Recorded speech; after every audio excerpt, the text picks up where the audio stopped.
Welcome back to the Tony Robbins podcast. I'm Annie York, editorial director for Robbins Research International. In this final part of the conversation between Tony and investing legend Ray Dalio, the tables are turned. This time, it's Ray asking Tony about his guiding principles in life, what values drive his actions and behavior, what his ultimate mission in life is, and why he believes that your ability to make decisions is the single most important element for success. So once again, here's Tony Robbins and Ray Dalio. Tony, I'm so excited about the fact that I'm going to learn something about your principles because, we agree. Yes. That one of the most important gifts that anybody can give each other or give the world is those principles so people can compare it. Yes. And I think that you pay more attention to principles than almost anybody that I know, and you've got better principles. And it's very important to be clear on those. But before we get to the principles, the values that are behind the principles are the most important thing. I agree with you. So I'm curious, today, what are you going after? What do you value most? Why are you doing this? Well, I've always been driven by love. I love people, I love life, but impact is what I'm after, is how can I have more impact? I've been obsessed with it my entire life. How can I think it came out of the fact, Ray, that I grew up in a pretty tough environment. I had a mom that absolutely loved me. I'm the oldest of three, but she was crazy. She, used alcohol to an extreme, and she used prescription drugs. And in those states, she was very abusive. She smashed my head against the wall till I bled. I never talked about this till one day I was actually with a group of young kids who were all abused, and I tried to tell them, you're not defined by your past. Your biography is not your destiny. And I could see in this tall white guy who's doing well financially that he couldn't relate. So I told him the whole story. My mom pouring liquid soap down my throat until I threw up because she thought I was lying when I wasn't. And when the person you love most is trying to hurt you, and yet they love you too, it's quite a twist in your head. And so the suffering made me I hate suffering. I want to light everybody up I possibly can. It's never gone away. But it also made me a practical psychologist. I didn't have time to analyze her entire past. I had to figure out what her triggers were. I had to figure out what her needs were. I had to figure out how to manage her so my brother and sister didn't get hurt. And so if my mom had been the mother I wanted, I wouldn't be the man I'm proud to be. I developed those skills really early on, primarily to figure out how to manage her, and then gradually I could help other people because I had to manage so many challenging things early on. I learned from you that the thing that one goes after in life is say it in your words, it's the reflection of, what was it, the thing that you didn't have? Well, oftentimes, often what you're driven by is what was missing, right? What you hunger for is what was missing. If I have deep appreciation of all the options and freedoms I have in this life today because I didn't have those growing up. And so I never take it for granted. If everything's given to you, obviously, you don't hunger for that, you hunger for something else. So I think early on, I really just wanted safety and security for those I loved. I grew up in a very poor environment financially, and I thought my mom was married to 4 different men, and she always talked about how they couldn't support her family. I had no money for food. I mean, the reason I'm going to feed 1 billion people, I fed 300 million in the last 3 years alone, is because somebody fed my family when I was 11 years old. So I know what that feels like. I know that gave me hope. I know it wasn't the food, it was the fact that strangers care. And so I swore I was going to do that for others. So I was 11 when this happened. So when I was 17, I fed 2 families, then 4, then got to 1 million people, and now it's 100 million people a year. So people have problems, we all do, subconsciously knowing what makes us tick because it's below our conscious mind, awareness, right? Yes. What is the universal principle that you might give along those lines? Is it that thing that you're missing at your childhood?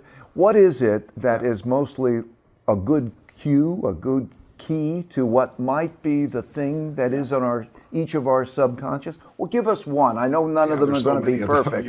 But I think that the core is our model. We're born and wide open. You can be anything as a child, right? You can scream, yell, throw your stuff, go to the bathroom in your pants, and you're still loved, right? Try that when you're 30, see if it works for you, right?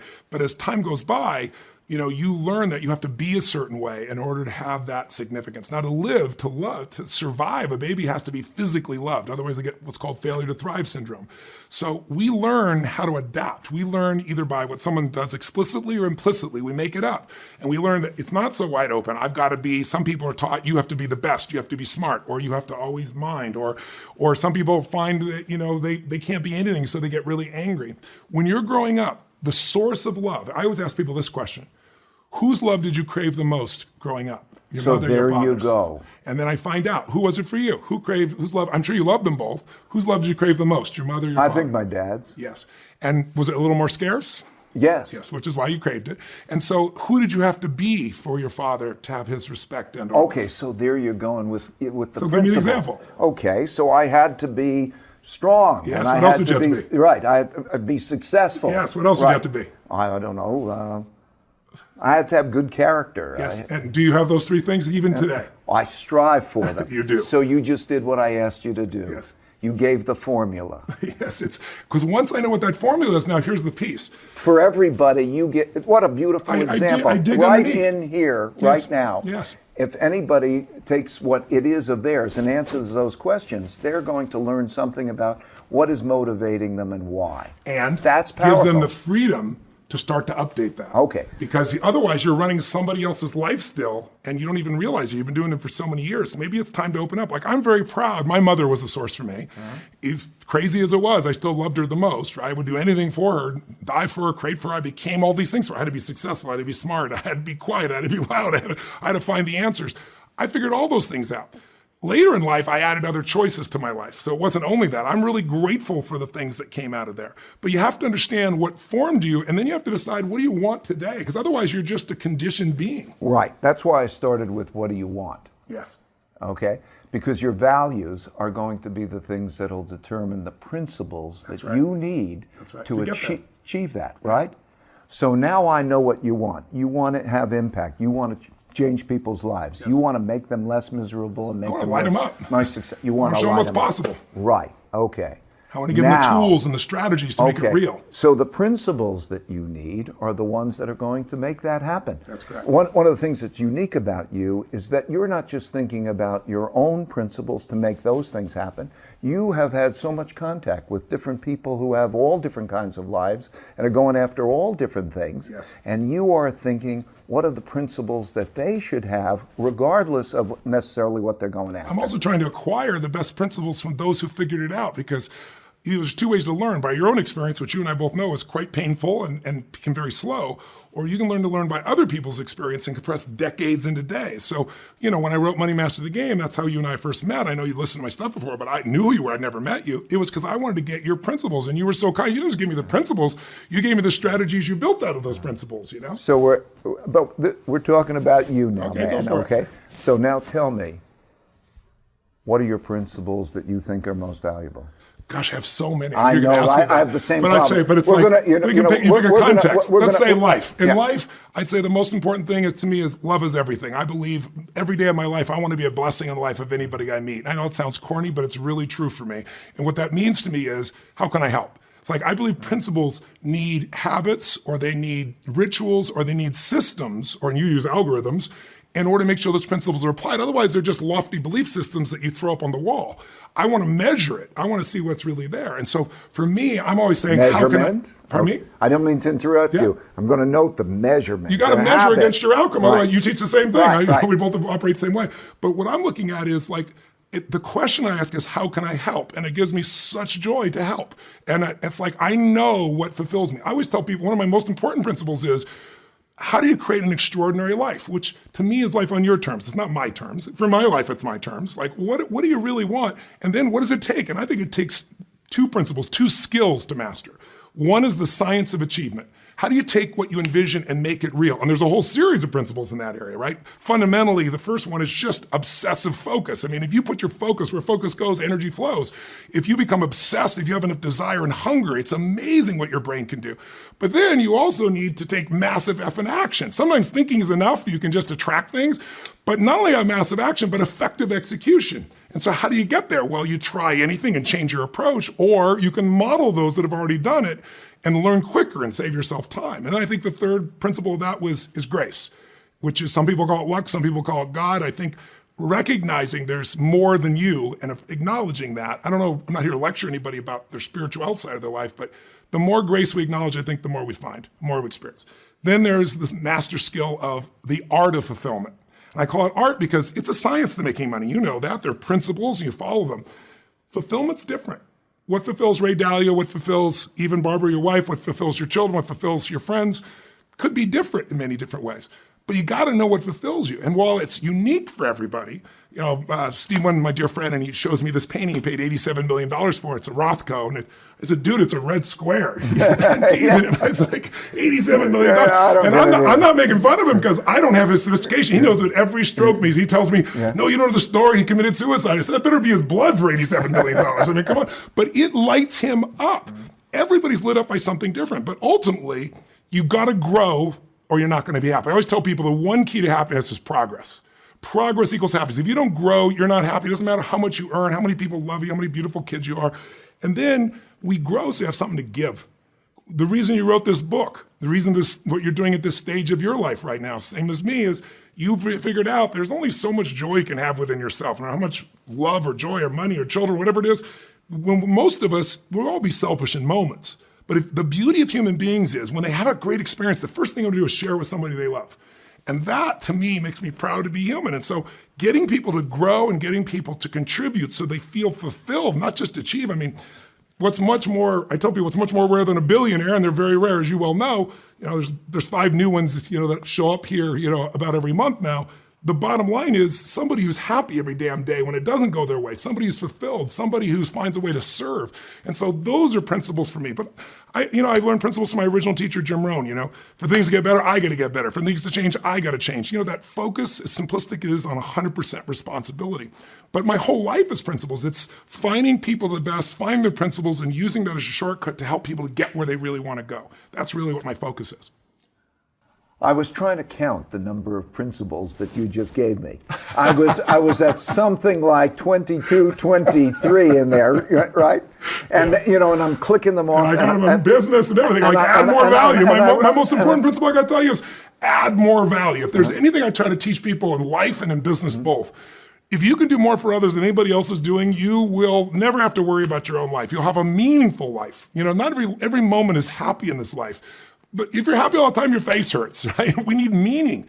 We need a sense of purpose. We need that life is larger than ourselves, that we're serving something. And I think if your focus is obsessive about how do I do more for others than anybody else in business and in life, you'll never have to worry about a damn thing. There are so many things in those principles that I also was clicking off of the things that are my principles and that I think are also very successful, a lot of successful people's principles. Yes. And like I have a saying, dreams plus embracing reality plus determination equals a successful life. Yes. This is just like you're saying, That's essentially true. That determination, and you will figure it out. That's right.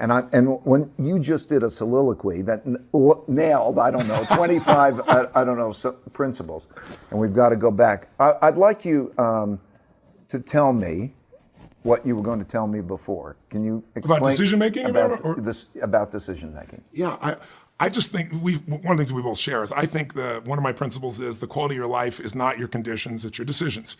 And that at any moment in time, you can change your whole life by a new decision. That's the power that we forget we have. A decision that's real, one you act on. If you just make it in your head, then it's a preference. But a decision is like incision. You cut off any possibilities. Like I tell people, you want to take the island, burn the boats.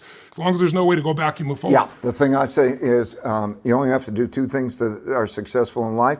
You have to make the right decisions and have the courage to make them. Yeah. And then the question is how to get the right decisions. Quicker, faster, better. Go. So I'll tell you how I do it. I'll give you an example. I got a phone call from then George Senior Bush, George H.W. Bush, Herbert Walker Bush, calls me up, and this is right after the end of the Cold War, and he says, Tony, I'd just like to talk to you for a couple of minutes, out of the blue.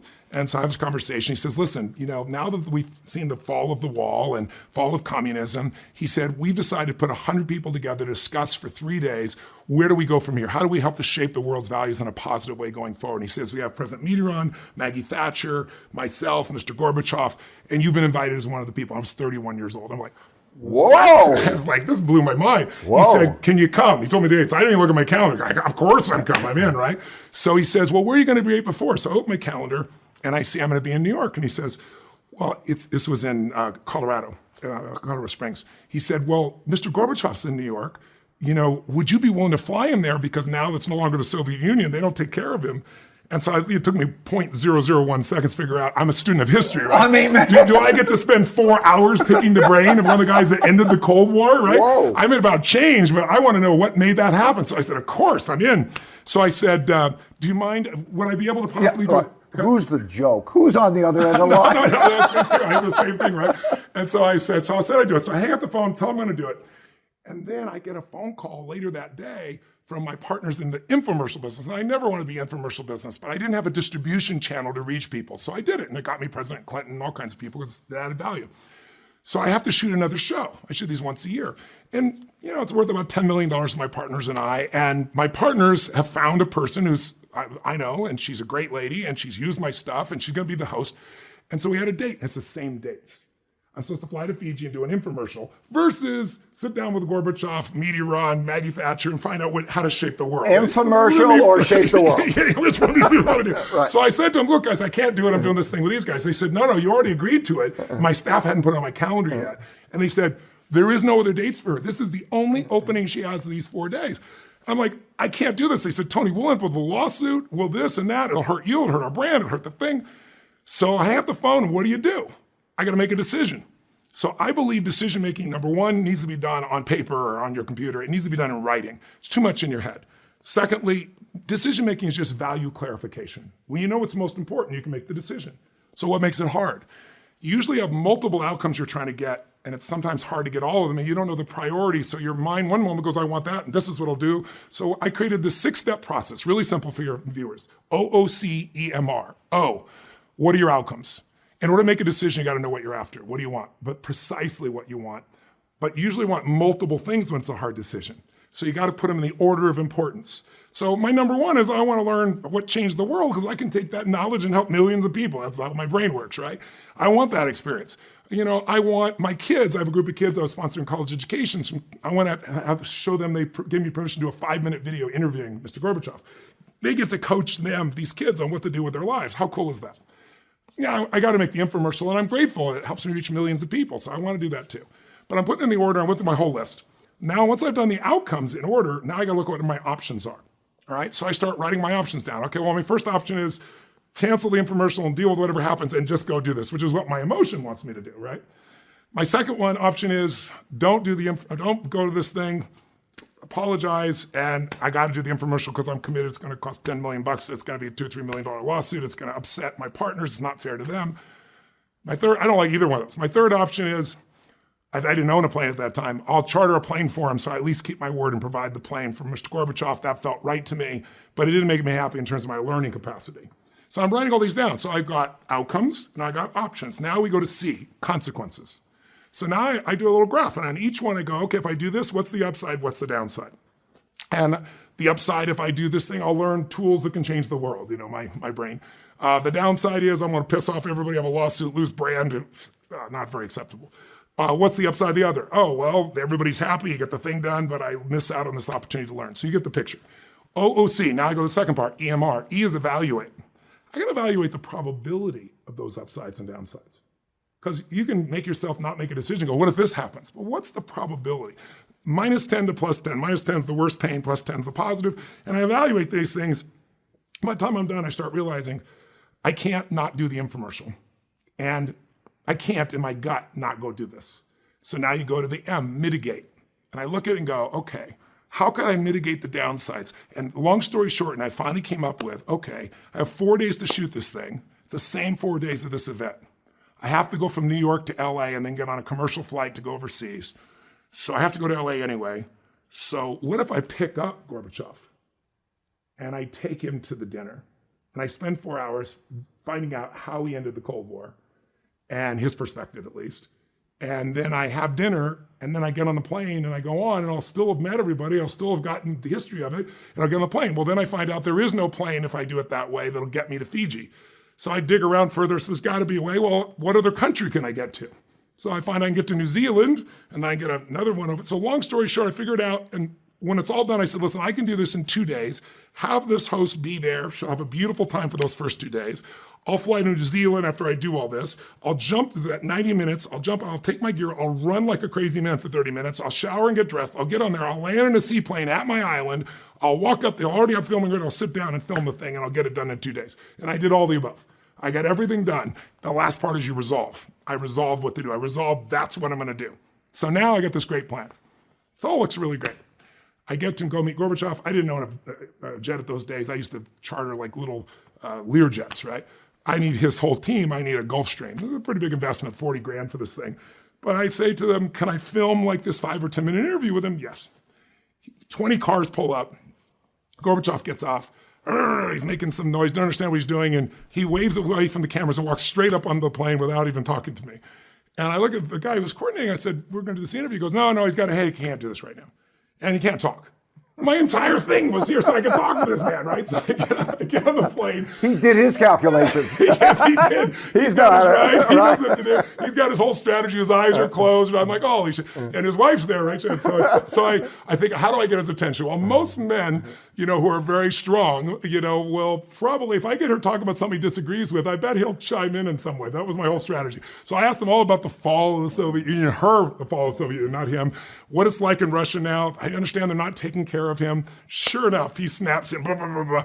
So once I got him engaged, I said to him, Mr. Gorbachev, I just want to ask you one question. It's my only request for this whole flight. I want to know what ended the Cold War.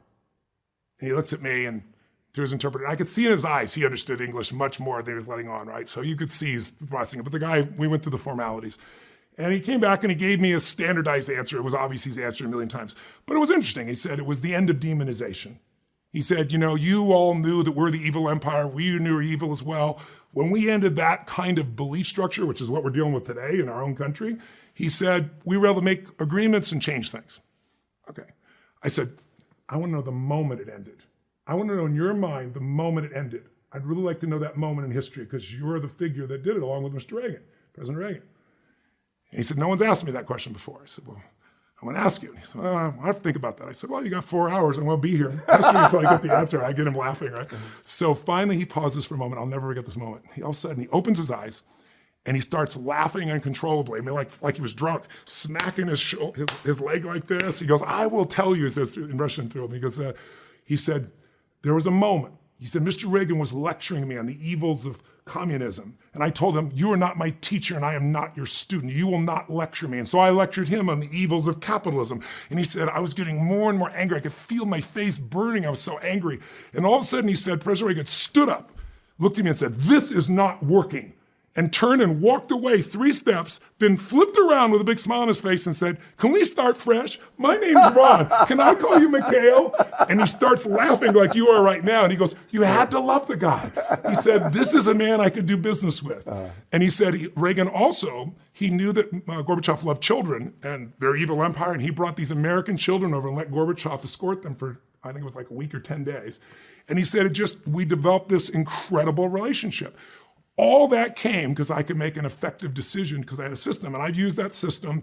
I've made decisions that had negative consequences, but we've built in mitigation for them. So every one of my companies, I really believe the growth we've gone from little $50, $100 million companies this year will break $6 billion across my 33 companies, nothing of your caliber, but it's grown and it's all because we use group decision-making, we use our best minds, we mitigate those downsides, and we come up with our best options. It isn't always the right answer, but it's the best answer we come up.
that time. And if it doesn't work, we step back in and make a new decision. But I believe decision making is the most important element to success. It's the whole thing we were saying earlier. Success is a result of good judgment. You make good decisions, you succeed. Good judgment's the result of experience. Hopefully, as time goes by, through your experiences, you learn more. I try to learn by other people's experiences. But often experience comes from, bad judgment. You made mistakes. Exactly. It's the common denominator that you and I share. Right. Those skins on your knees and from falling and all of the best ways you that succeed, you're you gonna learn, party, you fail, you ponder. And that pondering you usually come up with principles or insights or distinctions or strategies. What occurs to me is the challenging puzzle of trying to take those principles and seeing if we can make an algorithm out of that. Yes. Can you imagine if we can make an algorithm I want to do that you now. could put in an app? I want to do that for people so they can have kind of intervention therapists, but not a therapist, but where they can do it for themselves in the world we're in today. I think we can do that. I think so too. I think I'm just beginning to coordinate those, and I'm looking for the right people in the AI area who can help me with that area, because I think I could provide leverage when I'm gone, quite frankly. I hope to be here a very long time, but when I'm gone, I want the impact to continue. Well, we've developed a technology which we call the coach. And the way the coach works is that anytime you have a question, a problem, you type into the coach what your problem is. And then it directs you to relevant principles in order to deal with that problem. Because you see, if you just have your principles, it's like a book of principles. Yeah, it could be like a poster on the wall if you don't have most people use my book as a reference book, and then they'll go back. But no, let's make it easier. Yeah. Let's just make it that you type in your questions, yes, and it gets you to the relevant principles. Yes. So maybe I'll show you what I'm doing. You show why don't we work together so you create something for the general public? Yes. Using the best of our best ideas. The best of the best ideas. You got it, brother. Thank you, Tony. It's been great spending time with you again. Same here. Thank you, man. Thank you. Thank you. For more on Ray Dalio's principles, life and work, visit www.principles.com, where you can watch Ray's TED Talk on how to build a company where the best ideas win, listen to some excerpts from the audiobook, or simply order your own copy of Principles today.